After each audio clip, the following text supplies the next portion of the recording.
apoiar. Pode. Tá bom. Oi? Oi, bom dia a todos. Iniciei aqui os meus cumprimentos à doutora Ana Carolina. Muito obrigada pela defesa, doutora Gabriela também, promotora de justiça. Eu, como advogada criminalista, me sinto muito representado quando vem diante de um julgamento e dentro do Poder Judiciário eu me deparo com mulheres. Geralmente a gente sempre está diante aqui de bastante homem, bastante colega de advogado, aqui como os senhores podem ver, estou aqui com uma bancada defensiva aqui, os colegas também. E então, cumprimentei já no início aqui a doutora Gabriela, nesse sentido, e aqui também me deparo com o conselho de sentença, a maioria mulheres, então esse é uma coisa que os cumprimentos a todos nesse sentido. E sempre que eu venho num plenário onde eu não sou da comarca, se eu tiver uma trem interior de São Paulo, a gente faz uma análise no sentido de tentar identificar um pouco como pensa um julgador da comarca. Então, é a doutora Ana Carolina aqui, que é uma juíza, uma magistrada, que está aqui há tantos anos na comarca, que tem decisões muito justas e que aqui diariamente ela tem essa resposta para a sociedade, no sentido de um julgamento imparcial, mas que seja ali de uma maneira muito correta. Então, hoje aqui o desafio dos senhores jurados é realmente esse. É um exemplo aqui dentro da comarca, da sociedade de vocês, tem a doutora que julga com imparcialidade todas as causas que são aqui impostas. E cumprimento também ao público presente aqui, muito respeito pela família do Luiz Cláudio. Aqui os advogados só estão fazendo um trabalho, muito cumprimento também a família aqui do Pedro, e aqui estamos realmente na busca pela justiça. Cumprimento aos serventuários da justiça, cumprimento a Polícia Penal, que faz a escolta, aqui fala a Polícia Penal, não, lá no Universidade, lá fala um pouco diferente. Então, de qualquer forma, são pessoas que colocam suas vidas em risco para poder proteger a sociedade, né? Então, mas hoje, como muito bem disse a doutora Gabriela, nós não estamos aqui diante de um criminoso, né? Claro que fez um ato errado. Não estamos aqui, inclusive, como bem dito pela doutora, a defesa não está aqui no sentido de forçar uma absolvição. Muito pelo contrário. A defesa ela tem a lealdade aqui e o respeito, tanto à sociedade desta aqui de Três Rios, quanto até mesmo do corpo de jurados. Tem uma passagem bíblica que eu gosto sempre de iniciar aqui os debates, e convido vossas excelências a abrirem aqui os corações para que ouçam nesse momento, independente da religião de cada um, mas é uma passagem do rei Salomão, muito conhecida, onde naquele momento duas prostitutas são levadas diante dele, e a história qual é? Elas tiveram filhos, as duas muito próximas uma outra, elas estavam cuidando do bebê recém-nascido, e numa noite, uma delas, aquele cansaço, né, do puerpério, do bebê recém-nascido, ela deita por cima de um bebê e o bebê morre. E quando ela se depara, quando ela acorda na madrugada, vê o filho falecido, vê o filho morto, ela vê a outra, a amiga, né, a outra mulher que também estava com o bebê, e num ato de desespero, ela troca os bebês. Ela coloca o bebê morto sob o seio da outra e pega o vivo para ela. E aí, quando elas acordam, né, de manhã, identificam a criança ali falecida, já morta, um bebezinho, a mãe, né, que é realmente o bebê vivo, fala, não, esse bebê é meu, esse bebê é meu. Ela fala, não, o seu é o bebê morto. Então elas são levadas diante do rei. E o que o rei faz numa atitude muito sábia, quando ele vê aquele conflito ali, o que foi que ele propõe? Tragam-me uma espada e divida a criança ao meio. Assim não tem mais briga. Cada um fica com parte do bebê. E aí, nesse momento, a que não era a mãe, mas queria que fosse reconhecido o filho dela, ela fala, tá bom. E a outra fala, não. Se esse é o preço que tem que pagar, se isso eu tenho que fazer com meu filho, não. Pode entregar inteiro a ela. Então, nesse momento, a sabedoria de Rei Salomão, ela é algo assim que eu desejo aqui e peço a Deus, enfim, independente da religião de cada um, que seja a sabedoria de cada um. De vossas excelências aqui no dia de hoje, a sabedoria do rei Salomão, para que julgue com sabedoria este caso. A doutora Gabriela falou aqui a respeito do entendimento do Ministério Público, e nós que fazemos defesas em plenários, muitas vezes temos um embate, temos essa questão de cada um ter um pensamento, uma tese sobre um ponto de vista, mas aqui no dia de hoje o que eu quero ressaltar para os senhores é que a defesa, tanto a defesa quanto a acusação, eles estão no mesmo sentido. Aqui hoje não há colidência de defesas. Aqui hoje, como eu disse a vossas excelências, a defesa, ela num jeito muito respeitoso, porque poderíamos chegar aqui e dizer que o Pedro merece ser absolvido, ou inventar teses mirabolantes aqui, porque de fato existem imagens do antes, mas do momento da execução não existe. Não temos nenhuma testemunha ocular do fato. Então, só quem sabe o que aconteceu naquele momento ali, Luiz Cláudio, que não está mais aqui, e o Pedro. Então, assim, não existe essa... a gente poderia chegar aqui e contar e tentar aqui uma tese defensiva nesse sentido, mas não. É diferente de outras defesas, nós chegamos a um consenso, conversando muito nesse sentido de realmente aqui a verdade, né? A verdade ela cheira, a verdade ela tem cheiro, assim como a mentira também tem. Então, que hoje aqui eu consiga, todos nós da defesa, olhar nos olhos de cada um de vossas excelências aqui, do público presente também, para dizer que esta defesa, ela tem profundo respeito pelo que aconteceu, profundo respeito pela sociedade aqui de Três Rios, pelo Luiz Cláudio, sobretudo com essa questão de pedir aqui hoje para vossas excelências a condenação. Nós não estamos aqui passando a mão na cabeça e pedindo a absolvição dele. Nós estamos concordando com o Ministério Público, que sim, houve o assassinato do Luiz Cláudio, foi o Pedro, ele é um réu confesso, só que nesse momento que a gente saiba realmente a história. Aqui a gente não está buscando a impunidade, a gente está buscando a justiça. A justiça, a culpa do Pedro dentro dos atos que foram feitos, o porquê, qual foi a motivação que de fato aconteceu. Então, nesse primeiro momento aqui inicial, defesa muito respeitosamente vem perante a vossas excelências que sustentar essa questão que de fato o Pedro, ninguém está aqui para pedir a absolvição dele, ninguém está aqui para querer entrar num embate, não. Nós estamos de acordo com que a doutora Gabriela, promotora de justiça, que de fato é uma promotora de justiça, em muitas situações talvez os senhores já tenham percebido aqui, alguma briga, um debate de ideias aqui, por vezes acalorados, e que hoje, no dia de hoje, não teremos isso, porque nós estamos concordando que realmente ele seja condenado, que Vossa Excelência se reconheça, que Vossas Excelências, inclusive, a doutora Gabriela muito bem expôs essa questão dessa briga que teve antes, disso que foi tomando uma proporção desmedida, infelizmente, terminou nessa tragédia, e que a gente consiga contar esse outro lado da história. E que então, no dia de hoje aqui, no decorrer da fala aqui, da defesa, que Vossas Excelências analisem o caso com a sabedoria de rei Salomão. Senhor Girardi, como muito bem dito aqui pela doutora Cíntia, o objetivo dessa bancada aqui é com a justiça. A gente jamais sustentaria o insustentável. Então, estudando o processo, a gente chegou numa conclusão que, de fato, o Pedro, ele tem culpa. Infelizmente, houve uma tragédia. Mas o legislador, no momento de criar as leis, ele previu situações que fossem menos prejudiciais do que outras.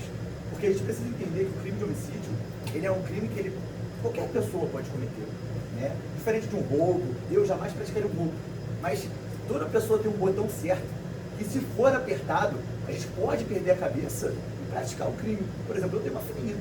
E se alguém tentar alguma coisa contra ela, por óbvio, eu posso perder a razão e praticar o crime. E isso me diferencia de um cara assassino, quanto mais, que está na vida do crime. E notando essa diferença, percebeu-se que não seria justo aplicar uma pena para um assassino, traficante, bandido, que comete reiterados crimes, e uma pessoa que uma única vez cometeu um crime isolado por algum motivo que não é justificável, mas é diferenciado.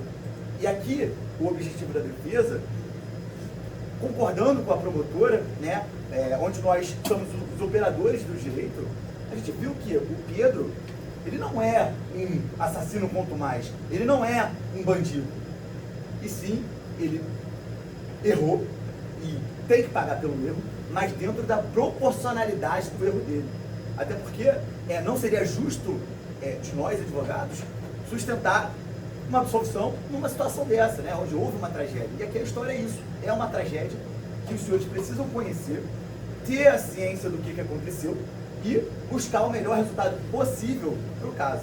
Então, eu vou explicar para os senhores o que fez chegar ao fim dessa história, né? O Pedro, um menino trabalhador, criado pela sua avó, pela sua mãe, nunca se envolveu com nada de ilícito, uma vida sofrida, batalhadora, sempre buscou ali estudar, buscou trabalhar. Esse menino trabalhava na época dos fatos, né?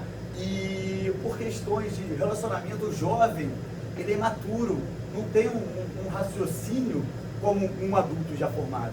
E por várias situações, né, teve ali um fator gerador para o crime acontecer.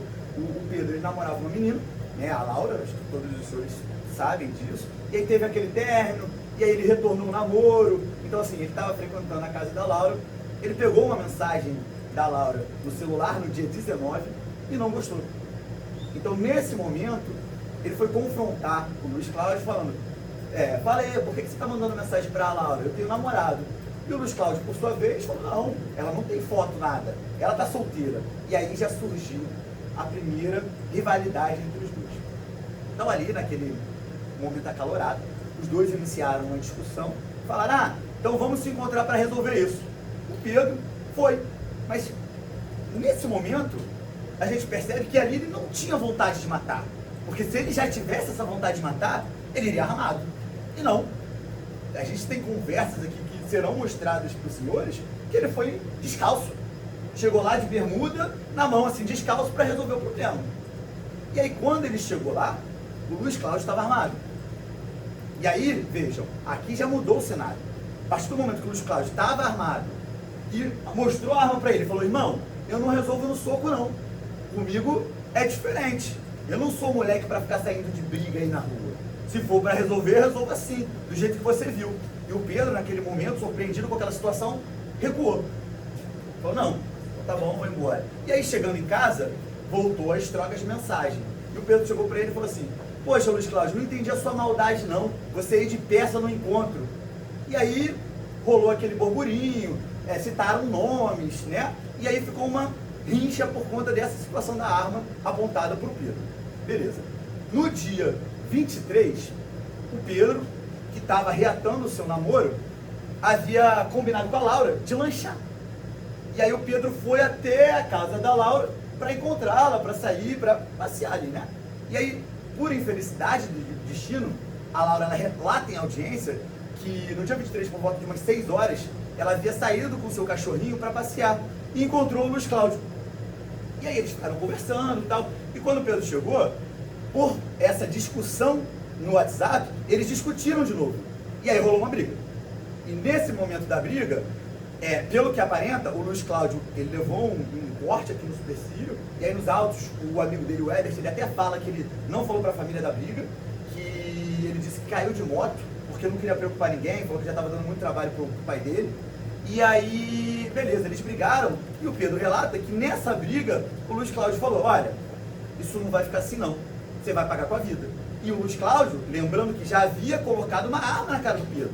Então não era uma ameaça isolada, não era alguém que não tem nenhum potencial ofensivo de te gerar uma ameaça. Não, foi uma pessoa que já havia colocado a arma na cara do Pedro e agora falou, agora eu te mato.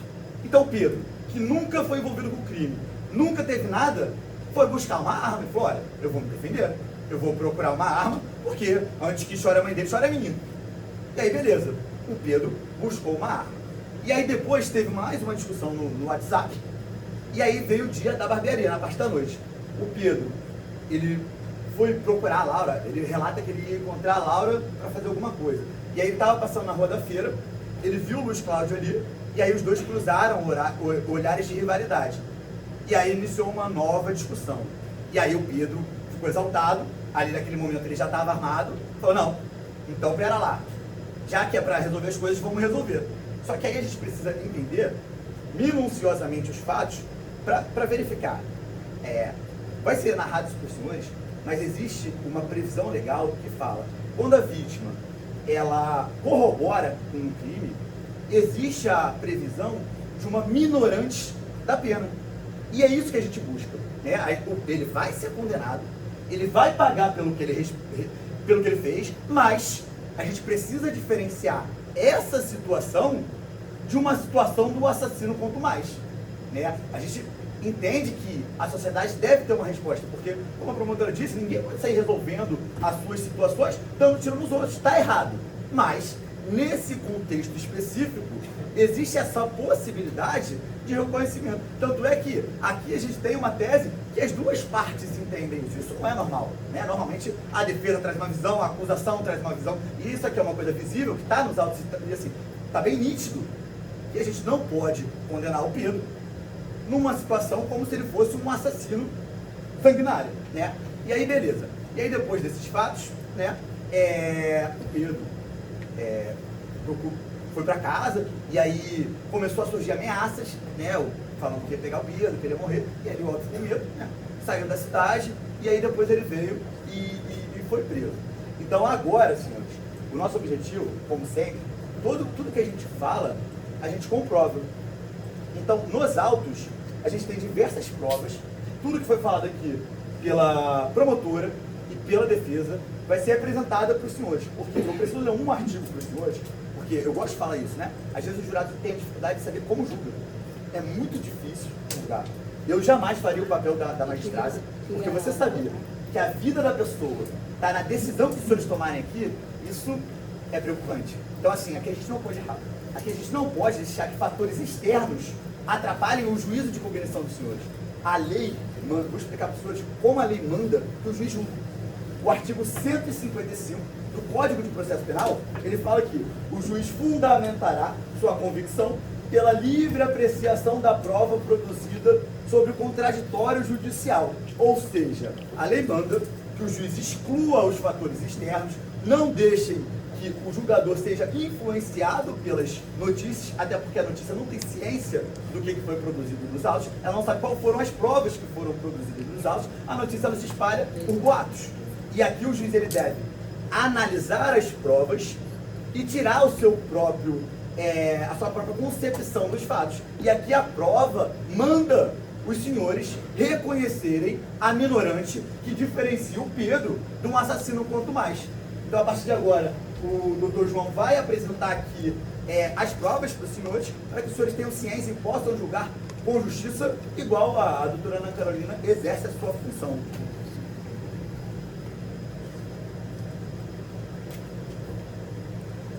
Excelências, boa tarde, bom dia. Fatos já foram esclarecidos hoje aqui nesse plenário. A própria outra promotora afirma que existiam injustas provocações. A defesa nada mais vai do que provar esses fatos. Provar esses fatos que existem dentro do processo, por meio de testemunhas, por meio de extração de dados de celulares feitos na capital do estado do Rio de Janeiro, que comprovam que o Luiz Carlos ameaçava o Pedro, que o Luiz Carlos perseguia o Pedro. É íntimo, é subjetivo de cada ser humano.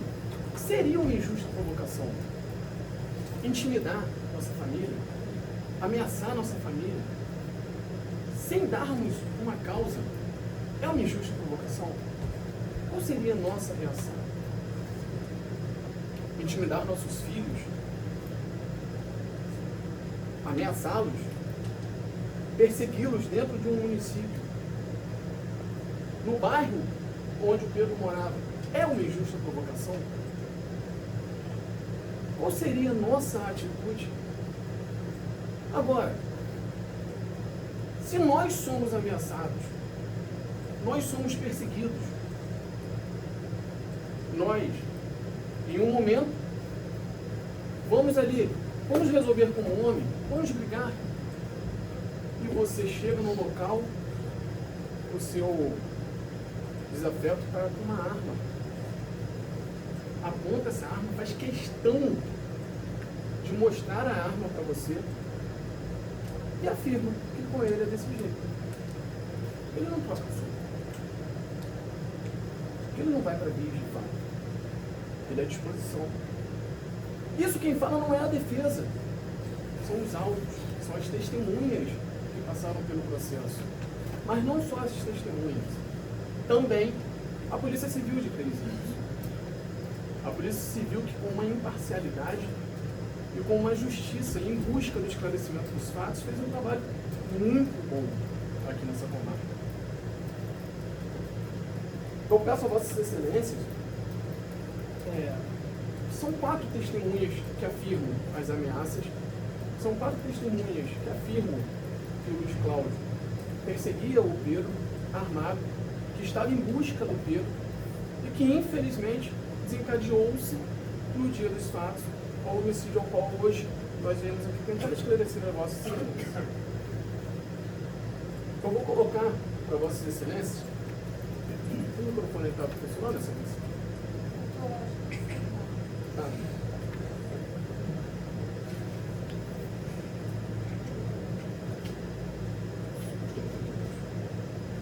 Vou colocar para Vossas Excelências, para que Vossas Excelências escutem as testemunhas falando no processo. Essa é a Vitória, uma testemunha que esclareceu bem os fatos e não só esclareceu. Ela, além de esclarecer, afirma que numa localidade aqui do município, onde o Pedro frequentava muito, o Luiz Cláudio rodava por ali. Então, o que a senhora sabe, que a senhora ouviu de terceiros, que o Luiz Cláudio estava armado. Antônio Marcos Cantagal, atrás do Pedro. A senhora ficou sabendo que o Pedro teria agredido o Luiz Cláudio no dia dos fatos? Eu fiquei sabendo disso sim. Ele tinha brigado com os dois. O Luiz Cláudio andava atrás do Pedro. Eles tiveram um entreveiro anterior. Qual foi esse entreveiro? Foi a briga que antecedeu os fatos.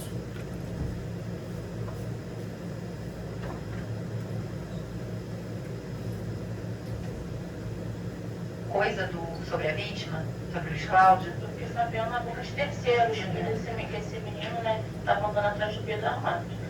Mas foi na boca de terceiros, não na boca dele.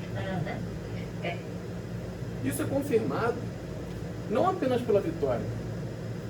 Nós temos também, Excelências, o Maicon. Esse tipo de assunto ele não conversava muito, não. Mas você soube que eles estavam se desentendendo, que eles iam brigando? Não, eu soube que teve um desentendimento deles, que o Luiz Cláudio chegou a ameaçar ele, entendeu? Sabe mais ou menos quando? Não sabia te falar, porque, eu te falei, soube de boca dos outros, entendeu? Aí... Você mora perto do Pedro?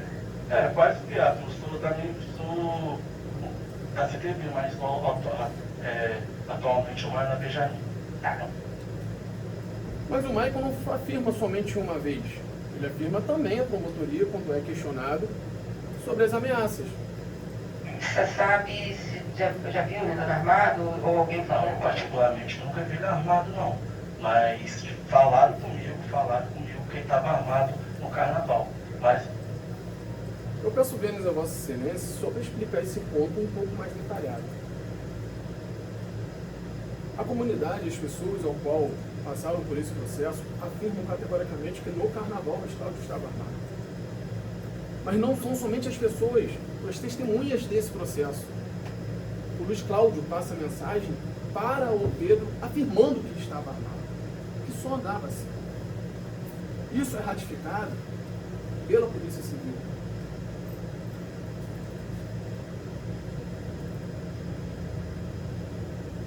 O Luiz Cláudio e o Pedro, eles tinham um amigo em comum que jogava bola com eles.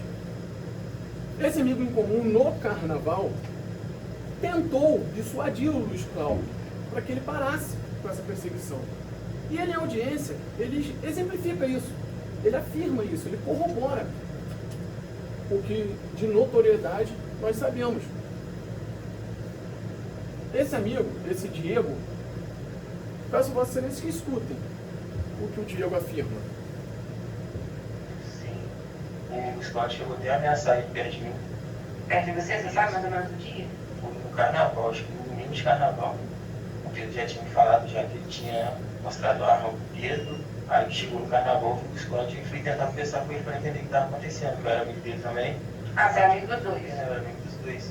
Aí o Scott foi e eu lembro que eu falei com ele assim, pô, por que você tá fazendo isso daí, pô? O cara é meu amigo. Ele falou assim, não, se tiver que matar, eu vou matar mesmo. E falou também que tinha disposição para fazer isso. Eu falei que ele não tinha coragem, porque ele é um moleque tranquilo também. Ele falou que tinha disposição sim. Excelência, isso é uma injusta provocação. Você escutar o seu amigo conversando com o amigo dele, que é o Luiz Cláudio, eu sou à disposição. Se tiver que matar, eu vou matar sim. Esses fatos, Excelência, conforme eu já falei, mas vou repetir e ressaltar, esses fatos eles são corroborados pela Polícia Civil. E por que a Polícia Civil corrobora esses fatos? Porque eles pegaram o celular do Pedro e extraíram todos os dados desse celular. Inclusive, áudios do Luiz Cláudio, corroborando os que as testemunhas afirmaram. O investigador da Polícia Civil, Eduardo Gato, ele foi escutado aqui nessa comarca nesse processo.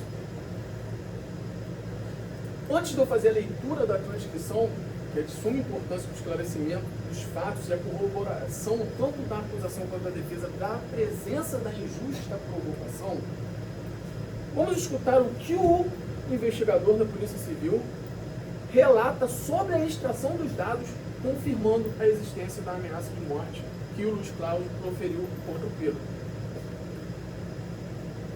Teriam discutido, o senhor se referiu a que possivelmente a vítima estava armada nesse primeiro momento. Então, no próprio teor da conversa, o autor pergunta algo sobre o tipo, eu não me lembro exatamente, eu transcrevi e tudo, mas tipo, você vai com criança pra cima de mim e tal, e a vítima, num áudio, ela falou algo do tipo, eu só ando assim mesmo. Uma coisa desse tipo. Dando a entender que ele estava armado mesmo, e que ele não ia brigar, que ele era pai de família, que não era homem para ficar trocando soco com homem na rua. Sim, então aquela conversa realmente dava a entender de que a vítima, no início da madrugada do dia 20, estaria armada. Quando foi encontrar com ele, né? Excelência, não somos nós, advogados de defesa, que estamos afirmando isso. O chefe das investigações, o Eduardo Gato, que afirma, que corrobora. Em um segundo momento, o Eduardo Gato... Início da madrugada do dia 20, ele se encontra em algum lugar. Aparentemente, pelo teor da conversa, inclusive o áudio, a vítima estaria armada e teria ameaçado o autor.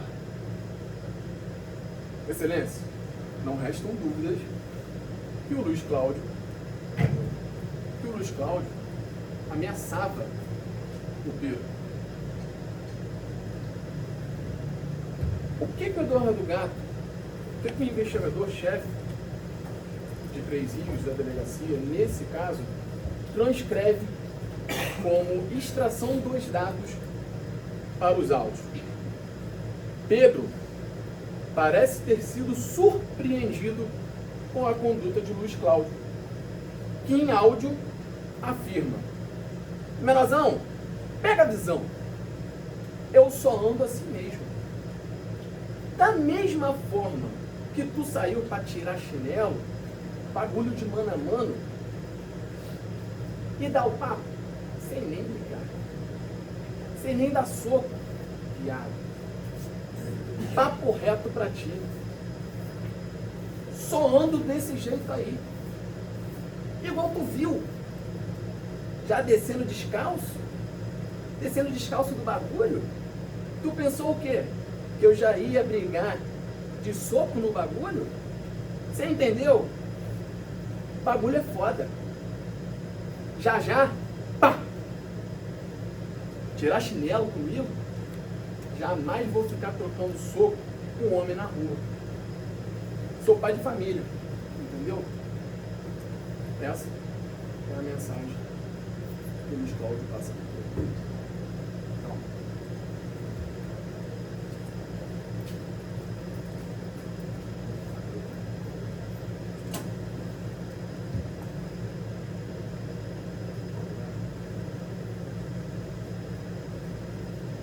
Senhores jurados, a minha fala vai ser muito breve. Eu acho que não vai chegar nem 10 minutos. Porque esse é um julgamento diferente de outros que a gente tem. Geralmente a acusação e a defesa tem teses contraditórias e a gente fica naquela discussão se houve ou não um fato. Vocês perceberam que esse julgamento é um tanto quanto diferente? Por quê? A gente tem acusação e defesa num equilíbrio buscando a justiça. Então, todos querem. Família, do Luiz Cláudio, que é a justiça. A família, o Pedro, não se opõe à justiça, que é a gente chegar nesse denominador comum que a acusação e a defesa chegaram. Qual que é esse denominador em comum? É reconhecer que todas essas provocações que do Luiz Cláudio saíram servem como um diferenciador de pena. Note que a acusação e a defesa querem a condenação do Pedro, porque de fato ele cometeu um homicídio, mas também quer, de igual modo, o reconhecimento dessas provocações como uma causa que diminui um pouco a pena dele. Quanto que é a diminuição? 1/6. É isso. Diminui 1/6 da pena. É um pouquinho. Para que esse 1/6? Para diferenciar o Pedro, que é uma pessoa que não tem antecedentes criminais, é uma pessoa que estava envolvida num cenário criminoso, onde o Luiz Cláudio também provocou ele e fez essa série de ameaças que estão comprovadas no processo pelas provas processuais e reconhecidas pela polícia. Então a gente vê que, diferente desses grandes traficantes, criminosos, que fazem do crime um meio de vida, que mandam matar pessoas, que eles acham que são donos da vida das pessoas, aqui a gente tem uma situação diferente. A gente tem que diferenciar esse menino que fez uma cagada na vida dele, que não vai fazer nunca mais, dessas pessoas que de fato são criminosos perigosos. Note, acolhendo essa tese que é única entre acusação e defesa, o que vai acontecer é que ele vai ser condenado. E por que ele ficou quieto, que não se manifestou? Porque ele sabe que é isso e aceita. Ele não é perigoso, nunca passou numa delegacia. Isso é o que diferencia. Se os jurados acolherem a tese que a acusação e a defesa pretendem que os senhores acolham, a gente entende que isso é justo, ele vai receber um resultado justo. Agora, qual que é o meu papel aqui? É deixar o jurado tranquilo de que isso não é uma invencionice da acusação e defesa. Tudo isso que a gente está trazendo pela lei. Vamos lá. O artigo 121 do Código Penal, ele traz o homicídio. Logo no parágrafo 1º, parágrafo único, ele fala o seguinte: o agente que comete o crime, logo em seguida a injusta provocação da vítima, o juiz pode reduzir a pena de 1/6. O agente que comete o crime, a pessoa que comete o crime logo em seguida a injusta provocação da vítima, ele merece uma redução de pena. E é isso que aconteceu. Parece que a lei sabe exatamente o que aconteceu no caso dele. Por quê? Aqui é um caso onde todo o processo mostra provocações da vítima. E note, não é a vítima que está no banco dos réus. Não é ela que está sendo julgada. Muito pelo contrário, mas a gente tem que identificar qual que é o cenário. E aqui a lei é tão sábia que ela sabe que tem homicídios que são, de certa forma, muito violentos, cruéis e cometidos por pessoas perigosíssimas. E tem situações onde a vítima de fato provoca. E note, não é algo que eu estou inventando, que eu estou querendo aumentar ou diminuir. É a prova do processo e os jurados viram. As testemunhas viram, inclusive, o próprio policial responsável pelas investigações extraindo dos telefones. Ou seja, isso aqui não é uma prova que alguém inventou, uma prova testemunhal. É uma prova pericial dos telefones, onde reconhece de forma incontestável, inclusive a própria acusação reconhece, que é verdade. O Luiz Cláudio de fato falou isso. De fato foi armado. Testemunhas aqui eu falando que ele ameaçava, que ele perseguia. Todo mundo está errado aqui. E é por isso que a gente pede, condene o Pedro, mas reconhecendo essa causa, segundo a lei, que diz: se o agente comete o crime, logo em seguida a injusta provocação da vítima, o juiz reduz a pena de 1/6. E é importante falar quem que são os juízes hoje. A Constituição ela tira esse papel tão importante da magistrada, que é extremamente inteligente, passou um dos concursos mais difíceis que existe, que é o de magistratura. Ela tem um poder enorme de prender e soltar pessoas. Se ela achar que está tendo alguma irregularidade, que alguma coisa que eu estou falando aqui, ou que a doutora está falando aqui, está errada, ela acaba com certeza, acabou tudo, vai todo mundo embora para casa, vamos fazer outro júri. É um poder enorme, mas que a Constituição, hoje, somente hoje, tira esse poder das mãos delas e entrega para a sociedade. Então hoje cada um dos senhores e senhoras são juízes. E a decisão que os senhores tomarem, ninguém muda. Nem a juíza, nem promotor, nem desembargador, nem STF, nada. Porque tem no Tribunal do Júri a soberania dos vereditos. Por quê? O jurado hoje faz o papel de maior autoridade no Estado brasileiro no judiciário. Que é tomar decisão como um juiz, julgando os seus pares. Por que julgar os pares? Que talvez jogar a decisão na mão de advogado, de juiz, de promotor, eles não conhecem a realidade da sociedade. E quem melhor que o próprio povo para conhecer a realidade da sociedade? E aqui é um momento que a gente está pedindo para a sociedade reconhecer que o Pedro não é um criminoso, isso é muito óbvio. E note, a acusação e a defesa estão pedindo para os senhores, baseado em fundamentos legais. Eu e a doutora, nós como advogados e a promotora, nós estamos gerenciando esse processo há bastante tempo. A gente conhece tudo o que o processo diz, tanto é que, depois de conhecer toda a prova do processo, a acusação e a defesa vem de forma equilibrada, pedindo a mesma coisa. Não é o extremo pedido pela acusação inicialmente, por quê? Porque conforme foram produzindo as provas, a doutora, na condição de acusação, entendeu que o motivo não era por ciúme, recuou um pouquinho. A defesa, antes da gente, os outros advogados, eles pediam absolvição do Pedro. Quando foi chegando as provas do processo, seja acusação e defesa entenderam que o cenário é esse aqui. Cometeu um fato, vai ser condenado, tem que ser condenado, mas também não pode ser condenado com uma pena altíssima como esses grandes criminosos. Tem que ser dado para ele uma redução de 1/6, porque houve provocações reiteradas, coisa séria, não é provocação de seu feio, é provocação falar, vou matar. Ô menorzão, qual que é? Aqui resolve na arma. E note, não era da boca para fora, os amigos dele falando que ele dizia isso com antecedentes de porte de arma. Então aqui é um caso a gente só reconhecer essa diminuição. Essa decisão apacenta tudo que a gente espera de justiça.